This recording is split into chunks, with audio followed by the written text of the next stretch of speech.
สำบายดีที่สบายดีมาทุกคนทุกคนมาพ่อกับช่องบักน้อยแก้ววิชัยอีกคือเก่ามื้อนี้มาพ่อกับตะงาปล่อยออกมาตะงามื้อนี้มาหาตะงาอยู่นี่แหละที่มาทำพาดเพิ่นตัวจริงให้ FC พังนำแต่ข่อยอยากถามเจ้ามาอยู่นำมันเจ๊แย้มนี่หั่นย้อนความมักความแพงเนาะจังมาแม่นบ่ ใช่อย่างนั้นอย่างมา โดยคือว่าเรื่องก่อนนี่เจ้าก็ได้เห็นได้ลงกับเราบ่ ล้มไปแล้วเนาะ ล้มล้มเฮิงบ่หรือไงล้มกับเรา เฮิงเทิบมัน เฮิงเติบเออแล้วเลยเจ้าก็ลงไล่เนี่ยคนเครื่องคนของมาอยู่นำเราอันนี้เออมาฮอดลาวปึ๊บเลยแล้วก็บ่ได้ตีเจ้าตีแล้วก็ให้อยู่นำแต่ว่า ปกติเนาะ เออถือว่าเราก็มักเจ้าได้อหั่นเราจังให้มาคำว่าเราบ่มักหั่นเราโอ้ยเราบ่ให้อยู่เนาะอันนี้เรายังให้อยู่นำแล้วก็ฮู้อยู่บ่ว่าเราหักมักเจ้า ฮักนะเดิมเลย บัดเจ้าได้ซะบัดนี้กับเราน่ะหักแห้งบ่ ฮักเลย แห้งที่ชุดแม่นบ่แห้งแล้วก็มีแต่เลี้ยงงัวเลี้ยงควายขัดไห้ไถนาให้แล้วแล้วดูนี่ยามเวียกไดไห้นาตะกร้าก็ยังบ่ทันได้แล้วปีนี้น้ำหล่าเนาะตะงาฝนหากระตกเมื่อคืนนี่แห้งเติบบ่อยู่นานี่ฝน ว่าฮักน้อยเดียวเนาะ แล้วไปหาก้านในเด้อกบเขียดถ้าเมียเมื่อนอนบ้านแม่นบ่เจ้าเลยนอนนาอันเจ้าก็คิดอยู่บ่อยากให้เมียอันออกมานอนนานำน่ะ ขึ้นจะแล้ว คิดแห้งบ่ มันบ่มีคนนอนเหือนบ่ แน่นั่นแหละบ่เว้าแน่นั่นแหละบ่คำสิมานอนนำเจ้าเพิ่นปะเฮือนน่ะมันบ่มีไผเด้เจ้าเลยนอนอยู่นาคิดอยากอยู่นำเมียก็อดเอาหั่นแหละเมียมามื้อเช้ามาเจ้าก็จังลำจังแย้งเมียน่ะเด้อ โอ้ย แน่นั่นแหละ จักปิ่นไปที่ได้แล้วนะ อืม ย่างกล้องล่ะ ก็ย้อนนั้นหยังเมียก็เราก็เท่าไรเราคิดเมียก็มื้อนอนอยู่เฮือนก็จนบ่หลับเลยคือนอดผัวอยู่หน้าเจ้าก็ขึ้นฮอดเราคือกันแม่นบ่มีแต่คือข่อยเว้าหั่นแหละคำเจ้าอยากให้เมียออกมาให้มาหน้านอนนำอยู่หน้าซะนะมานอนนำอยู่หน้านี่หั่นพุ่นแหละแต่พ้องลูกมาจะรับจ้างทำงานมันจะคึกจะง่ายเด้ลูกก็ไปรับจ้างทำงานหมดแล้วบ่มีผู้อยู่เฮือนคำชื่อว่านอนนำเจ้าอยู่หน้าบ่ปะเฮือนบ่หรือว่าเอานี่บ่ให้เมียนอนหน้าเจ้ามื้อนอนเฮือนบ่ บ่ได้เอา บ่ได้บ่นั่นน่ะ บ่เอานอนเหือนหน้าเลยเอา ก็เปลี่ยนกันครับอยากเฮ็ดแนวนั้นก็ได้ ก็เดี๋ยว ก็ว่า เมื่อนอนบ้าน ก็ว่าความคือฮอดจอดถึงก็เราออกมาขึ้นนี่ก็ลำแยงก็คือแพงเราแฮงบ่ ฮักอยู่ดอก อืม ลำมาได้นอนหนาเนาะ นอนมาเด้ โยบ่แพงได้เมียตัวเองเอาเลยเนาะเออ แล้วก็คนละดังมันขึ้นมาแจ้งปุ๊บ จะว่าไปมึงดูพอสิพังจะว่าว่านี่แล้วตอบมึงดูและผู้ที่เอานี่หั่นเจ้าไปเบิ่งหมอข้างในบ่คือจะว่านะว่าชายแนนอยู่พี่นะเจ้าจังมานะเจ้าไปเบิ่งหมออยู่ไส บ่มีนะ หมออยู่ในใจตัวเอง ว่าแต่คิดมักเราเลยมาแม่นบ่ นอนก็เองก็บ่ใช่ก็นอนก็บ่หลับเด้ ขึ้นฮอดเรานี่นะ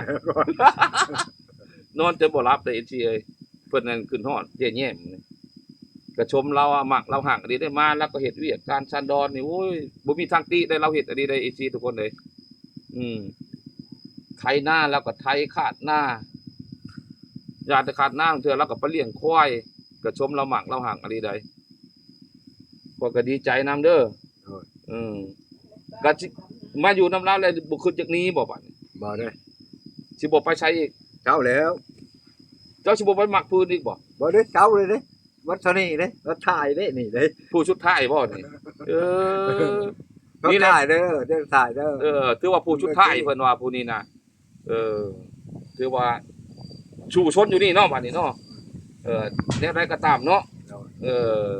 ชมเชยนำเด้อเป็นกำลังใจให้เด้อ ใจ สง่าเด้อ ที่ และขออยากถามในหนึงอีกบัดนี้แต่ว่าเจ้าอยู่มานี่หั่นแม่น2 เดือนปลายแล้วบ่ เดินตายแหละ บ กว่าเดือนปลาย2 เดือนกว่าพุ่นแหละค่อยว่าและเขายังไปดำนา แต่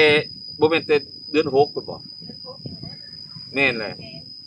แล้วบัดนี้เนี่ยแล้วข้าวแล้วน้ำนี่ข้าวขึ้นเหล้าขึ้นเมียหมดเลยให้เจ้าหันเตรียมเงินน่ะมาห้องมาขอแต่ง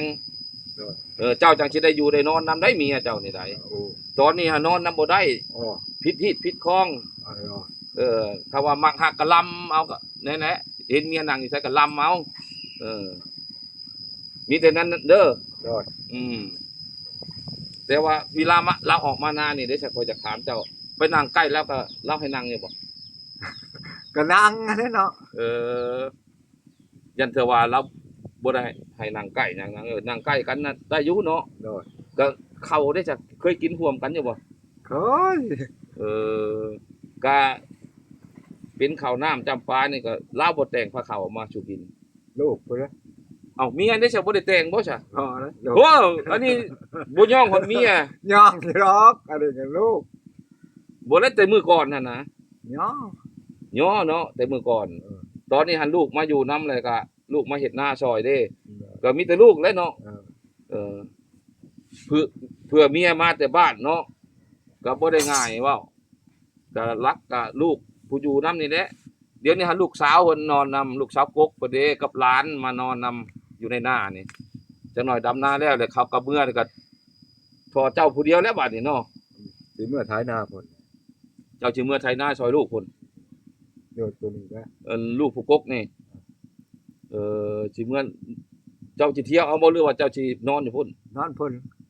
นอนอ ท่ ยู่ อ พุ่น ก็ท่อก็กินหอนเอาก็ท่อเอา สิโทรใส่เมียนี่ เจ้าได้จะบ่เบอร์โทร บ่มีนะลูกเช้าพุ่นละเช้าตัวตี ลูกโทรศัพท์เจ้ามีบ่เจ้า บ่มีนะ คือบ่ให้อันนายเฒ่าเจ้าซื้อ บ่ เจ้าก็เป็นอยู่บ่ลิ้นโทร บ่เป็น เจ้าสิเมื่อหึงแต่นาแล้วพุ่นบ่จักสิมา เอาลูกเช้าแล้ว โอ้เจ้าสิบ่คือทอดเมียบ่ซั่น โทรเอา ข่อยย่านเจ้าหันเมื่อสิบ่โดนฉันว่าเจ้าสิย่างนํทางรถพี่มาหั่น บ่ได้นอนอยู่แล้วเพิ่นได้ยังมา แนวนี้แหละ FC ทุกคนได้มา สบายดี สัมภาษณ์อันตั้งงามมื้อนี้ก็ถามความจริงสู่ FC ฟังก็เพิ่นก็เว้าออกจากใจเพิ่นก็ว่ามักฮักเจ๊แย้มนี่ที่สุดเพิ่นว่าจังได๋มา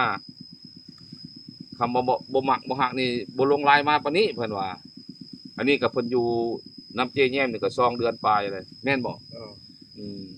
หรือว่าผู้นี้แม่นผู้สุดท้ายบ่จะเว้านั่น จะถ่ายนะ สุดท้ายนี่แหละ FC ทุกคนเลยบัดนี้เนาะมาฮอดนี้ก็คลิปนี้ก็สิได้จบจำนี้เนาะ ให้ชีเฮาทุกคนอยู่ดีมีแฮงความเจ็บอย่าให้ได้ความไข้อย่าให้มีแต่ความสุขกายความสบายใจ ให้เงินไหลนองทองไหลมาเงินโนราไหลเข้าเด้อจีมันจุกุจุคนเด้อร่ำรวย รวย ถ้าติดตามกินน่ะกินนี่คำว่าจบเอชีทุกคน